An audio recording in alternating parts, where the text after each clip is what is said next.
In a case report of the successful management of type 2 diabetes with a lifestyle intervention, a 45-year-old fellow took responsibility for health into his own hands and sought to defeat his disease and get off the drugs by eating foods purported to be anti-diabetic.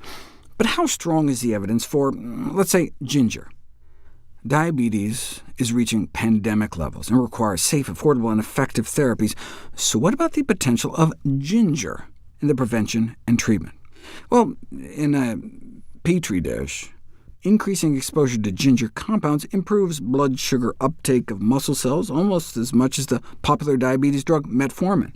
And in rats, ginger might work even better than metformin. But weight and blood sugar reduction observed in rodent models does not necessarily translate to humans. In this study, a combination of nutraceuticals caused mice to lose 30% of their body weight in 1 month, but in people, no benefit compared to placebo. I mean, you don't know if something works in humans until you put it to the test.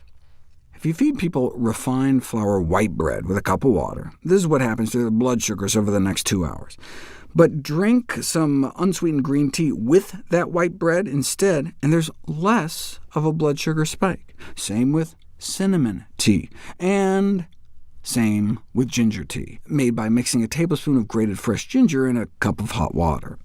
OK, but these were healthy, normal subjects. What about the effects of ginger in diabetics? This was the first study of its kind. Diabetics randomized to take a teaspoon of ground ginger a day for 2 months, hidden in pill form, so they could compare it with identical-looking sugar pill placebos, and ginger supplementation decreased the levels of insulin, which is a good thing, and lowered triglycerides and LDL cholesterol, but without a significant effect on blood sugars.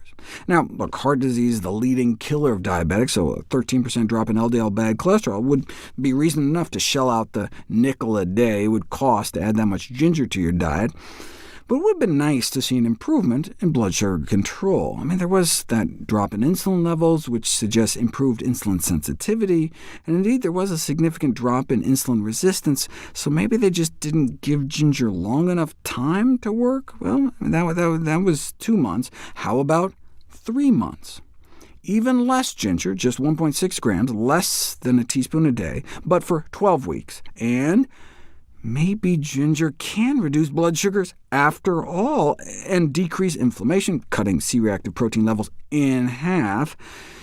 OK, what about going back to just 8 weeks, but this time using a higher dose, 3 grams a day, or about 1.5 teaspoons, and a significant decrease in fasting blood sugars and long-term blood sugar control in the ginger group, thereby showing the effect of ginger in controlling diabetes. Check it out. The placebo group continued to get worse. The ginger group got better. Similarly amazing randomized double-blind placebo-controlled results for a teaspoon a day for 12 weeks, and for a teaspoon and a half. All better in the ginger group, all worse in the non-ginger group. All significantly different, just because of a little cheap, safe, simple, side effect-free spice. Put all the studies together, and they clearly demonstrate that ginger can lower blood sugar levels and improve long-term blood sugar control, and at a totally manageable dose. I mean, you could just dump a teaspoon of ginger powder in a cup of hot water and just drink it down. So, overall, adding a little spice to our life may serve as a delicious and sensible way to maintain a healthy body.